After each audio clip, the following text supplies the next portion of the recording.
નમસ્કાર. આપણે ધોરણ 10ની સાયન્સ એન્ડ ટેકનોલોજી વિષયની તૈયારીઓ કરી રહ્યા છીએ.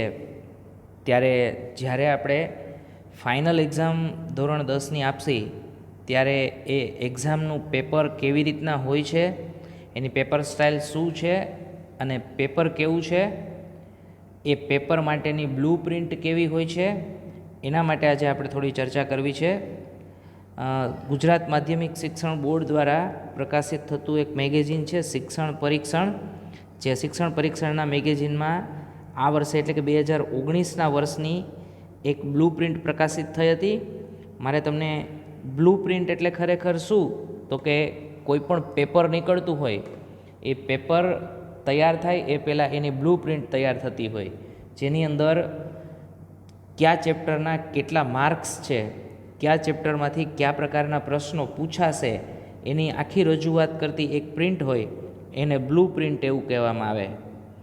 જ્યારે તમે સારા માર્ક્સ મેળવવા હોય ત્યારે હાર્ડ વર્ક કરતાં સ્માર્ટ વર્ક કરવો એ વધારે જરૂરી છે. એટલે આપણે જ્યારે ફાઇનલ એક્ઝામ આપવાની છે ત્યારે આપણું પેપર કેવું હશે એના વિશેની માહિતી જો આપણી પાસે હોય તો તમને સારા માર્ક્સ અચીવ કરવા માટે ઘણી બધી સરળતા રહે.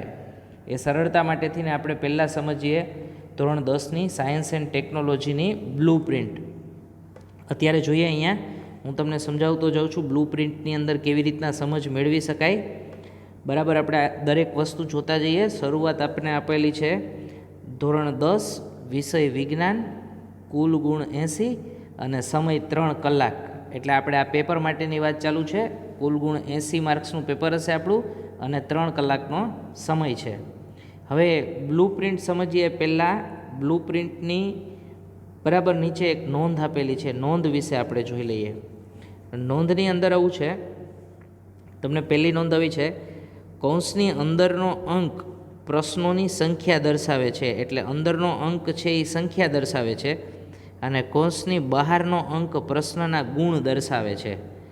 એટલે હું અહીંયા એક રાઉન્ડ કરું છું, બરાબર જોજો. તમે આનું અર્થઘટન આવી રીતના કરી શકો.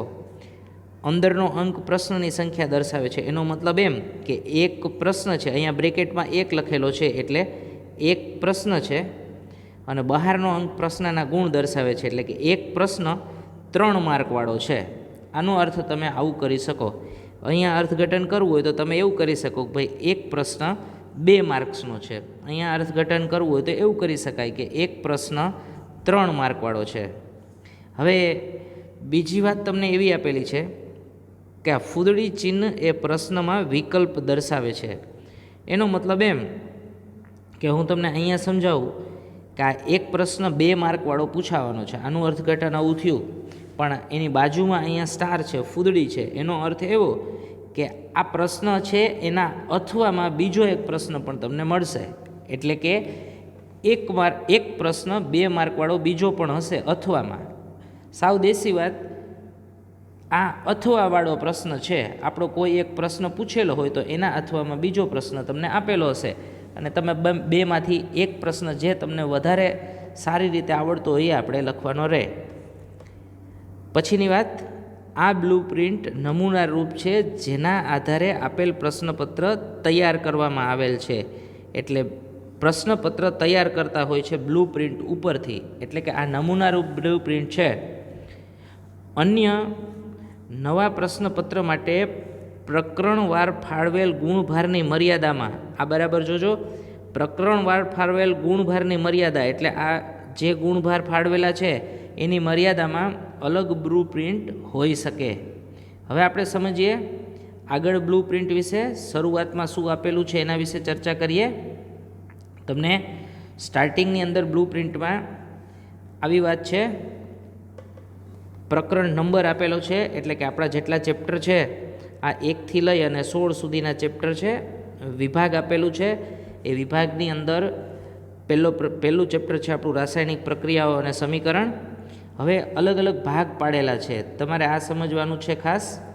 પહેલો ભાગ એવો છે જ્ઞાન આધારિત, એટલે કે નોલેજ, જ્ઞાનવાળી વાત. એટલે તમે જેની માહિતીઓ જાણતા હોય, ધારો કે આપણે એવી વાત કરીએ કે ભાઈ ભારતનું પાટનગર કયું છે, તો એ જ્ઞાન આધારિત પ્રશ્ન થયો. ઓહમનો નિયમ શું છે, તો એવા પ્રશ્નો હોય એ બધા જ્ઞાન આધારિત પ્રશ્ન હોય, જેમાં તમારે સામાન્ય રીતે યાદ રાખવાવાળી વાત છે એ બધા જ્ઞાન આધારિત પ્રશ્ન. બીજા પ્રશ્નો આપેલા છે સમજવાળી વાત છે. એનો મતલબ એમ કે હું તમને એવી વાત કરું, આપણે ભણી ગયા છીએ એમાંથી જ, કે ઓહમનો નિયમ અને એના વિશેની પૂરતી સમજ આપો. પણ ઓહમના નિયમની અંદર આવતા શબ્દો છે, ધારો કે અવરોધ વિશેની વાત છે, તો તમને એવો પ્રશ્ન પૂછે કે અવરોધ એટલે શું, અવરોધની વ્યાખ્યા આપી અવરોધના ઉપયોગ જણાવો, તો એ સમજ આધારિત પ્રશ્નો થયો એવું કહી શકાય. ઉપયોજનની અંદર એપ્લિકેશન, એ નિયમના ઉપયોગ તમે જ્યાં કરતા હોય, ઘણા બધા કારણવાળા, વૈજ્ઞાનિક કારણવાળા પ્રશ્ન પૂછાતા હોય કે હીટરમાં થોડો સમય સુધી વિદ્યુત પ્રવાહ ચાલુ રાખવામાં આવે તો હીટર શા માટે ગરમ થઈ જાય છે, તો આવા પ્રશ્ન, નમૂનારૂપ પ્રશ્ન વિશેની વાત કરું છું, તો એવા પ્રશ્ન છે એ ઉપયોજન રૂપ પ્રશ્ન કહી શકાય. પછી એક વાત કરી છે ઉચ્ચ વૈચારિક કૌશલ્ય, હાયર ઓર્ડર થિંકિંગ સ્કિલ, જે તમને વધારે વિચાર કરવો પડે, જરૂરી પડે, ઉચ્ચ વિચારની જરૂર પડે, તમે એના રોજબરોજમાં ઉપયોગમાં પણ લેતા હોય, થિયરી કૌશલ્યો પણ ઉપયોગ કરતા હોય, આવી બધી વાત છે એ હાયર ઓર્ડર થિંકિંગ સ્કિલની અંદર તમે લઈ શકો. તમે રેફરન્સ બુક યુઝ કરશો તો એની અંદર HTS લખેલું જ હોય છે, અથવા તો HOTS લખે છે કોઈક, એટલે હાયર ઓર્ડર થિંકિંગ સ્કિલ, અને એને અનુરૂપ તમને રેફરન્સ બુકની અંદર અલગ અલગ પ્રશ્નો છે એ આપેલા હોય છે.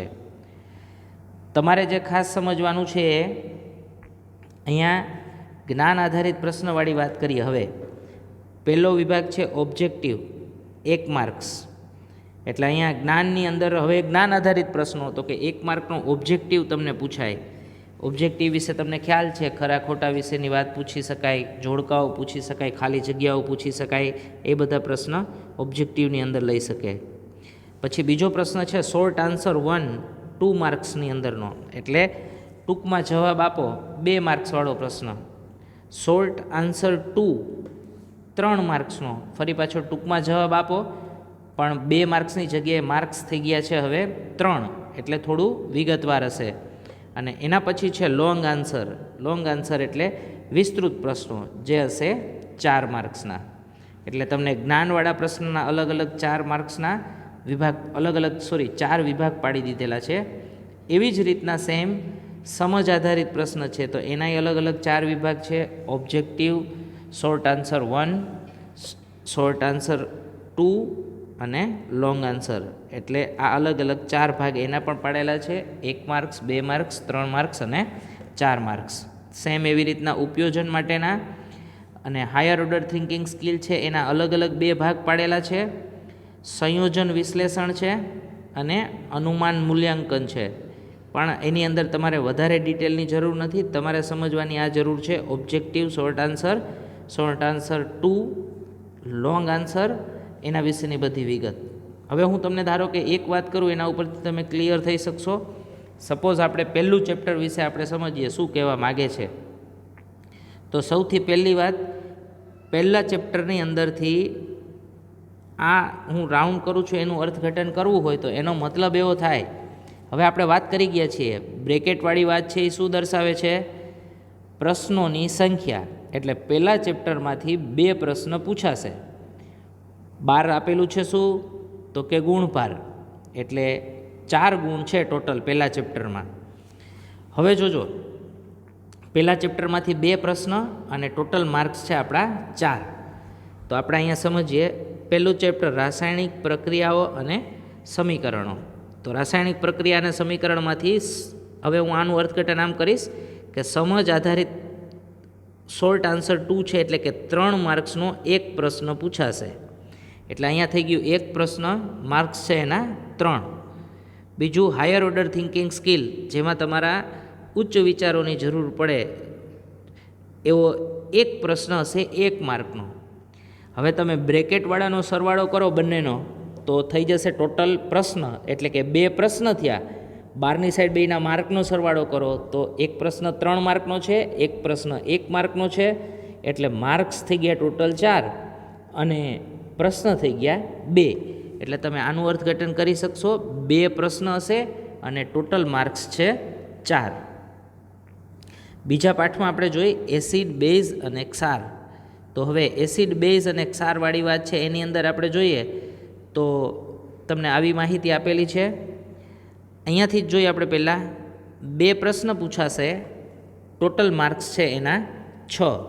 એટલે તમને એટલી ખ્યાલ આવી જાય અહીંયાથી કે કયા ચેપ્ટરમાંથી કેટલા પ્રશ્ન પૂછાશે અને એમના માર્ક્સ કેટલા છે. તો અહીંયા એસિડ, બેઝ અને ક્ષાર આપણું આ બીજું ચેપ્ટર. બીજા ચેપ્ટરમાં સમજવાળો પ્રશ્ન છે, પણ એક પ્રશ્ન છે 4 માર્કનો. હવે અહીંયા સ્ટાર આપેલો છે તો તમે સ્ટારનું અર્થઘટન શું કરી શકશો કે 4 માર્કનો એક પ્રશ્ન હશે પણ એના અથવામાં બીજો એક પ્રશ્ન આપણને મળશે, એટલે તમને એક આંતરિક વિકલ્પવાળો પ્રશ્ન છે એવું કહેવાય. આનું અર્થઘટન તો કે ભાઈ એક પ્રશ્ન 2 માર્ક્સવાળો, એનો મતલબ એમ થઈ ગયો કે તમને ટોટલ માર્ક્સ ગણો તો 4 + 2 એટલે 6 થઈ ગયા, ટોટલ પ્રશ્ન ગણો તો 1 + 1 એટલે 2 પ્રશ્ન થઈ ગયા. પણ આમાં વધારાનું વિશેષ શું છે તો કે તમારે એ યાદ રાખવાનું છે અથવા તો એ સમજવાનું છે કે ભાઈ એક પ્રશ્ન 4 માર્કવાળો હશે એમાં આપણને અથવામાં એક પ્રશ્ન મળશે. સિમ્પલ છે. આવું અર્થઘટન તમે કોઈ પણ ચેપ્ટર માટે કરી શકો છો. દરેક ચેપ્ટરના તમને અહીંયા માર્ક્સ આપેલા છે અને પ્રશ્નની સંખ્યા પણ આપેલી છે. ધારો કે હું આ ચેપ્ટર લઉં, સજીવો કેવી રીતના પ્રજનન કરે છે, તો એના પ્રશ્ન કેટલા છે તો કે 3 પ્રશ્ન છે, ટોટલ માર્ક્સ કેટલા છે 6. અર્થઘટન કરીએ આપણે. આપણું બીજો પાર્ટ હતો સમજવાળો, તો અહીંયા એક પ્રશ્ન પૂછાશે 1 માર્કનો જે સમજવાળા વિભાગમાંથી હશે. એક પ્રશ્ન પૂછાશે 2 માર્ક્સનો જે HOTS હાયર ઓર્ડર થિંકિંગ સ્કિલનો હશે, અને એક પ્રશ્ન પૂછાશે 3 માર્ક્સનો. તો હવે જાતે તમે વિચારી શકો, બ્રેકેટની અંદર પ્રશ્નોની સંખ્યા છે, 12 તમને આપેલા છે એ માર્ક્સ છે. તો પ્રશ્નની સંખ્યા એ 1 + 1 + 1 એટલે 3 થઈ જશે. માર્ક્સ લેવા હોય તો 1 + 2 + 3 એટલે 6 થઈ જશે. એટલે અહીંયા 3 પ્રશ્ન હશે અને ટોટલ માર્ક્સ હશે 6. આવી રીતના તમે આખી બ્લુ પ્રિન્ટની સમજ મેળવી શકો. બ્લુ પ્રિન્ટમાં નીચે તમને સરવાળાઓ ઊભા આડા કરીને બતાવી દીધેલા છે બધાના. તમે અહીંયાથી નહીં સમજ મેળવી શકશો. આનું અર્થઘટન કરવું હોય તો શું કરી શકશો, અંદરનો અંક છે એ પ્રશ્નની સંખ્યા દર્શાવે છે, બહારનો અંક ગુણ દર્શાવે છે.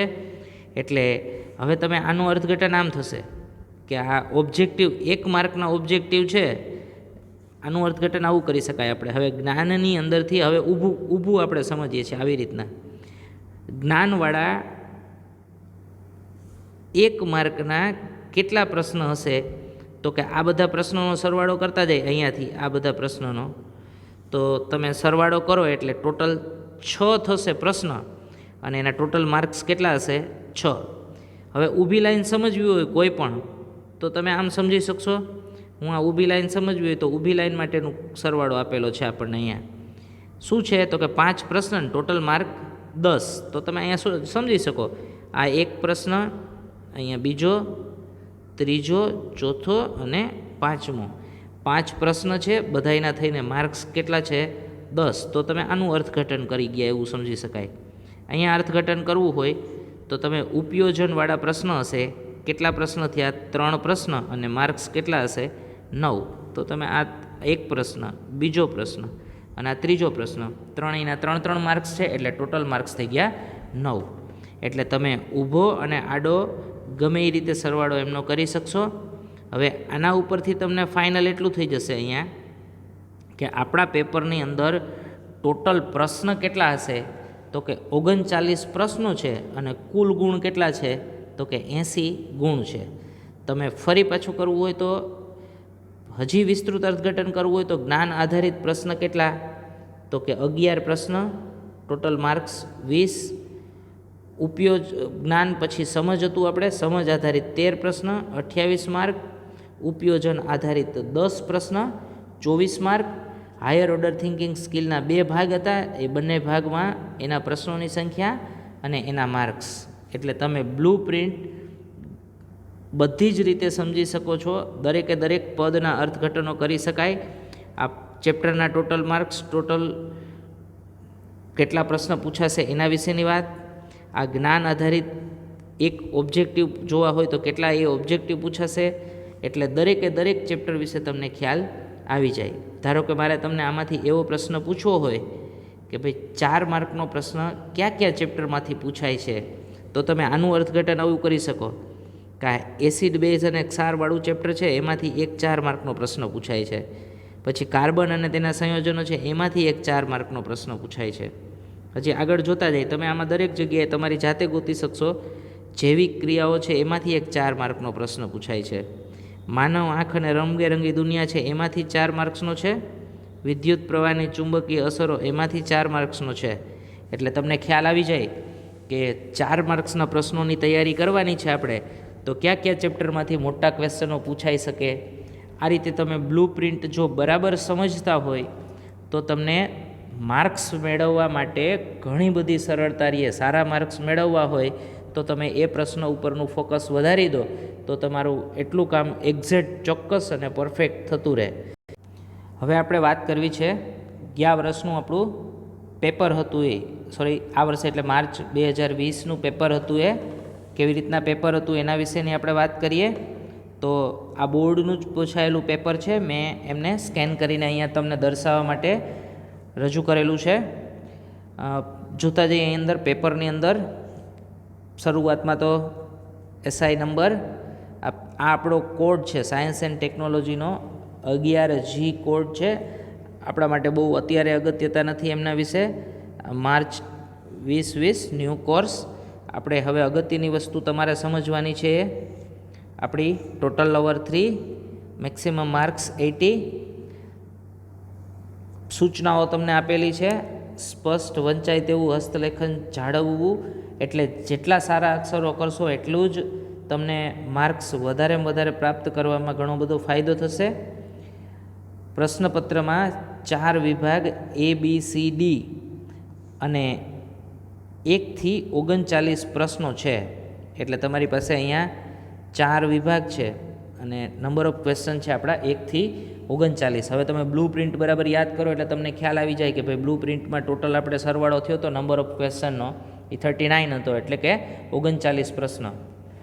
બધા જ પ્રશ્નો ફરજિયાત છે.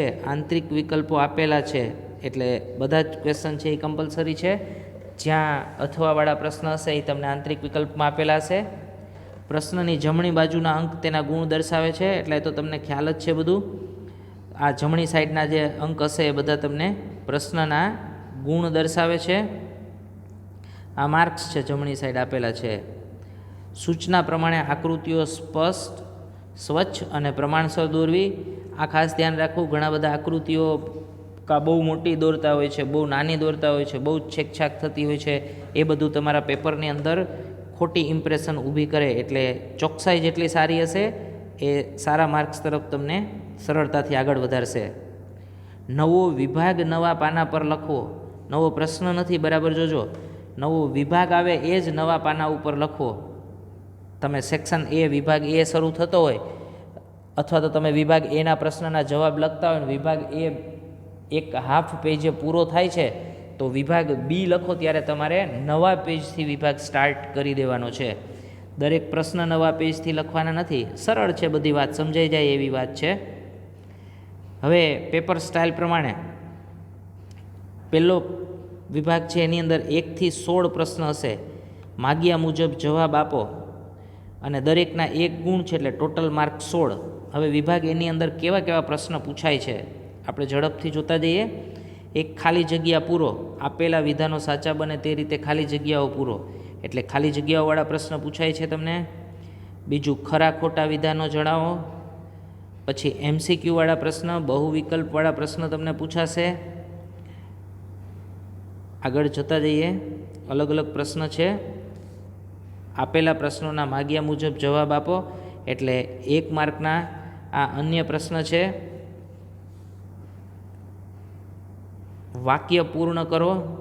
આવા બધા પ્રશ્નો વિભાગ A ની અંદર તમને પૂછાઈ શકાય. ટૂંકમાં વિભાગ એમાં ખાલી જગ્યા, ખરા ખોટાઓ, 1 માર્કવાળા પ્રશ્નો, MCQ પૂછાશે તમને. આવું બધું વિભાગ A ની અંદર હશે. 16 પ્રશ્ન છે વિભાગ A ની અંદર.